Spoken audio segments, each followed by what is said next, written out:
বড় প্রশ্ন জাগে মনে। এই কারণে স্বাধীনতার আগে থেকেই, ভারতবর্ষের স্বাধীনতার আগের থেকেই 1946 সাল আর আজ 2024, বাংলাদেশ কখনো হিন্দুদের হলো না। এত রক্ত যে দেশের স্বাধীনতায় ঝরালো,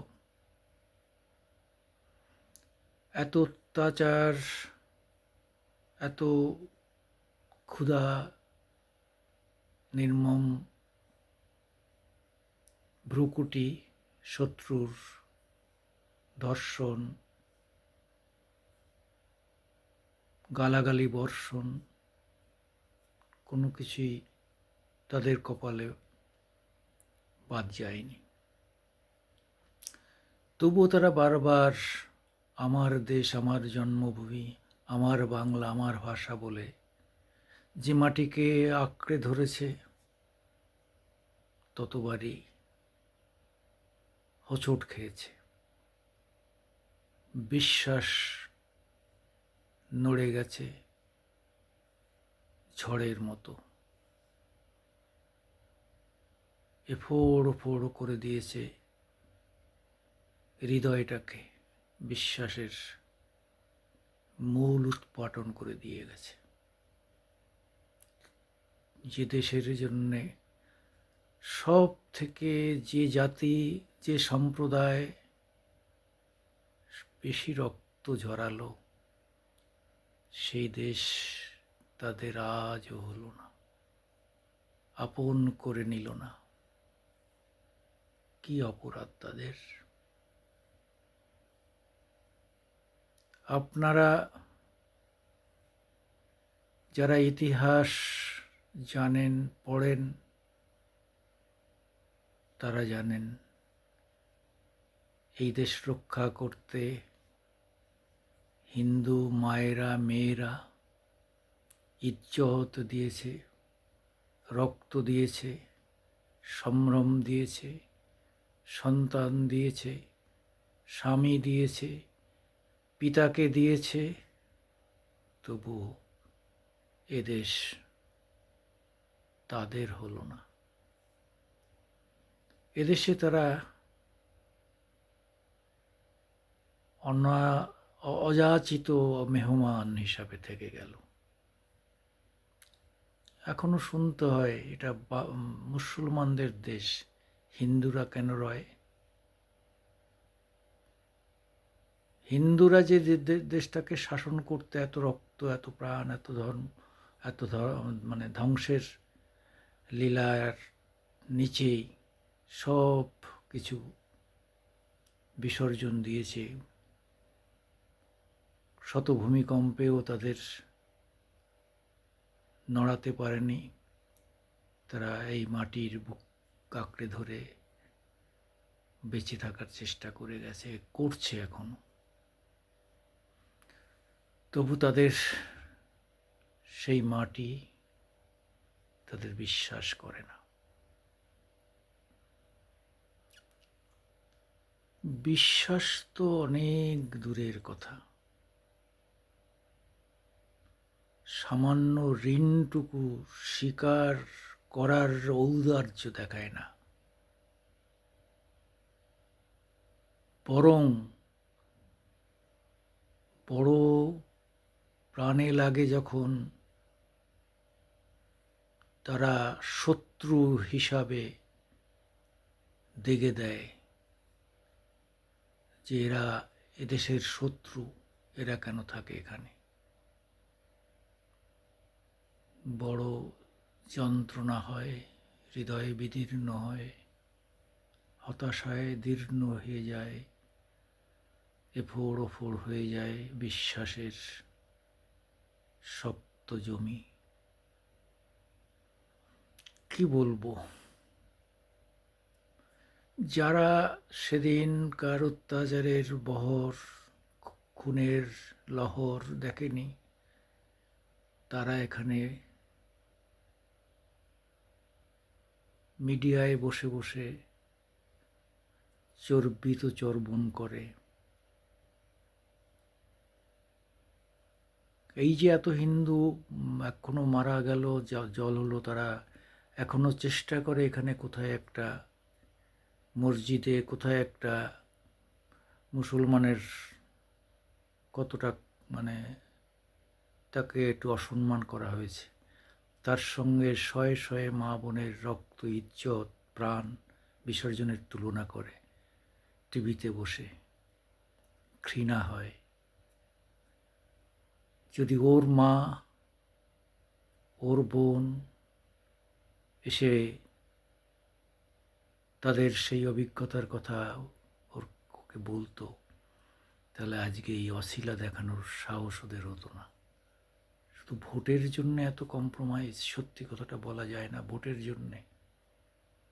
ছি ছি ছি ছি ছি ছি, লজ্জায় মরমে মরে যাই। আবার আমরাও চাই না যে আমাদের কেউ ভোটের ব্যাসাতি করুক। আমরা মানবতার কাছে বিচার চাই, সাহায্য চাই, সংহতি চাই, হাত পাতি বিশ্ব মানবতার কাছে, কোনো জাতির কাছে নয়, কোনো দেশের কাছে নয়। কারণ আমরা জানি তারা তাদের স্বার্থের সঙ্গে মিলিয়ে আমাদের দেখবে। আমরা স্বার্থের যুপকাষ্টে বলি হতে চাই না। সেটা হবে আরো অপমান, অসম্মান, অবহেলার চূড়ান্ত এক যন্ত্রণার ইতিহাস লেখার চেষ্টা। এসব আমরা বিগত 75 বছর ধরে, অর্থাৎ একটা রজত জয়ন্তী বর্ষ কেটে গেল আমাদের দেখতে দেখতে, ভাবতে ভাবতে। আমি সুকুমার দেবনাথ। আমি সেই মাটির, রক্তে ভেসে যাওয়া মাটিকে দেখেছি, কান্নায় ভিজে যাওয়া আঁচল দেখেছি। আমি দেখেছি হিন্দু মুসলমান উভয়ের এক সারিতে দাঁড় করিয়ে উভয়কে ঘাতকের হত্যা করার সেই বীভৎসতা। আজও তাই দেখে যেতে হবে। এত রক্ত, এত প্রাণ, এত মান, এত সম্মান, এত লড়াই, এত কিছুর পরেও সেই দেশের মাটি আমার হলো না, আমাদের হলো না। যে পবিত্র মাটিতে জন্ম নিলেই আমরা দাবি করি এটা জন্মভূমি, আমার মায়ের সমান, তাকে শ্রদ্ধা করি, অথচ আমার সেই ধরিত্রী মা, আমার জন্মভূমি মা, তাকে মা বলে ডাকার অধিকার আমাদের দেওয়া হলো না, আজও পেলাম না, 75 বছর পরেও। এ কথা শুনতে কারো ভালো লাগে না, কারণ তারা তো এই যন্ত্রণা অনুভব হয়তো কিছুটা করে, কিন্তু ওর বাস্তবতা তো উপলব্ধি করতে পারে না। উপলব্ধি এক জিনিস, অনুভূতি এক জিনিস, বাস্তবতার যে উপলব্ধি সেটা অনেকটা সত্যের কাছাকাছি পৌঁছানো যায়। আজকে কত মেয়ের নাম শুনে ধর্ষিতা হয়েছে, এক একটা নাম বাইরে চলে আসে, কাব্য হয়, তাকে নিয়ে কবিতা হয়, কবিতার মধ্য দিয়ে মানুষের সামনে উপস্থাপন করা হয়, তাই 2-4 জন হয়তো মনে রাখেন, বোঝেন। কিন্তু হিন্দু মুসলমান বহু মানুষই এই পূর্ববঙ্গ, পূর্ব পাকিস্তান তথা বাংলাদেশের হিন্দুদের যন্ত্রণার যে গাথা, যে কাব্য, যে ইতিহাস, যে উপন্যাস, যে নাটক রচনা করে গেছেন, তাদের সব ব্যর্থ হয়েছে একটাই কারণে। কারণ যাদের জন্যে, যাদের বিবেককে প্রজ্বলিত করার জন্যে এই চেষ্টা, তাদের বিবেক হচ্ছে বন্ধা। সেখানে কোনো কিছু অঙ্কুরোদ্গম হয় না, ব্লান্ট, একদম বন্ধা। তারা শুধু একটাই জানে, হিন্দু, মুসলমান। হিন্দু এদেশের নয়, হিন্দুরা কেউ নয়, এটা শুধু আমাদের মুসলমানের। কিন্তু যখন যুদ্ধ করা হয়েছিল তখন কিন্তু হিন্দু মুসলমানের কথা বলেনি এই মুসলমানরা। কেন? কারণ তারা চেয়েছিল যে হিন্দুর রক্তে দেশ স্বাধীন করার পর ওদের পদে লাথি মারে তাড়িয়ে দিয়ে আমরা দখল করব। তাই কি না? এটা যদি সাধারণভাবে বলি সেটা ঠিক হবে না, সরলীকরণ হয়ে যাবে, সহজ হয়ে সরলীকরণ হয়ে যাবে।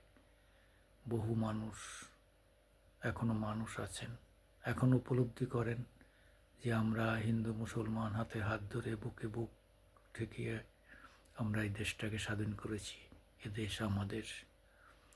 কিন্তু সংখ্যাটা কমছে, এটাই ভয়। এটা কি কমতে কমতে কবে শূন্যতে গিয়ে ঠেকবে, সেই আশঙ্কা তীব্র থেকে তীব্রতর হচ্ছে। জানি না ভবিষ্যৎ কী হবে।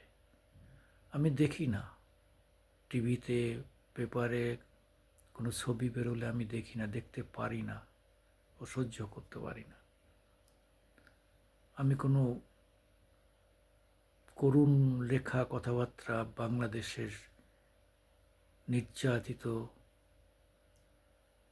হিন্দুদের বা সংখ্যালঘুদের কথা আমি একদম সহ্য করতে পারি না। আমি দেখি না। ওই ঘর জ্বলছে, মাঝে মাঝে টিভিতে দেখায়, আমি তাকাই না। ফেসবুকে দেখায়, আমি দ্রুত সরিয়ে দিই। ইউটিউবে দেখায়, আমি দেখি না। নিজে ইউটিউব করি, তাও দেখি না। কেন দেখতে পারি না?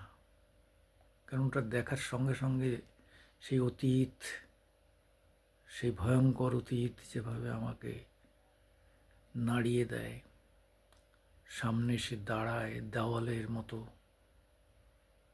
আমি সেই চাপ, সেই মানসিক চাপ সহ্য করতে পারি না। জানি না কবে হিন্দু নিধন যজ্ঞ শেষ হবে। হায় রে মানুষ, হায় রে মানবতা, হায় ঈশ্বর বলে যদি কিছু থাকে। সবাই মুখ, সবাই বোবা, সবাই যেন দেখেও না দেখার ভান করে মুখ ফিরিয়ে নিয়ে চলে যাচ্ছে। যা, তোরা মর বাংলাদেশে। অনেকে বলেন, কেন আসিসনি এপারে সময় মতো? ওখানে থাকলে তো মরতেই হবে, তোরা তো জানিস। মর মর মর। আমি সুকুমার দেবনাথ। এসব দেখার আগে মরে গেলেই বুঝি ভালো হতো। এবার বাংলায় বসে পাকা বাড়ির চারি দেওয়ালের মধ্যে থেকেও তো সুখ পেলাম না, সুখ পাচ্ছি না। কি করে সুখ পাবো? আমার মতো যারা ওখানে ভয়ঙ্কর নির্যাতনের শিকার হচ্ছে, তাদের কথা মনে করে নিজের মনে শান্তি পাওয়া যায় না, চেষ্টা করলেও হয় না। হ্যাঁ, যারা যারা ওই তার্কিকভাবে, ওই শত শত হিন্দু মরে গেলে এখানে তার্কিকভাবে চেষ্টা করে 100 হিন্দু মরেছে আর এখানে একজন মুসলিম মরেছে, দুটোকে মেলাতে, দুটোই নিন্দনীয়। কিন্তু এই মেলানোর চেষ্টাটার বিরোধিতা করে, দুটোরই নিন্দা করুক, কিন্তু দুটোকে মেলাতে চেষ্টা করে। মেলানো ঠিক নয়, ওই একটা দিয়ে 100 মৃত্যুকে ঢাকার চেষ্টা করে যে জানোয়ারের দল টিভিতে বসে বসে, ইউটিউবে বসে বসে, সোশ্যাল মিডিয়ায় বসে বসে, ফেসবুকে বসে বসে, তাদের ঘৃণা করতেও ঘৃণাবোধ হয়, তাদের ঘৃণা করতেও ঘৃণাবোধ হয়। তাদের ঘৃণা করি না, মাফ করে দিই। নমস্কার।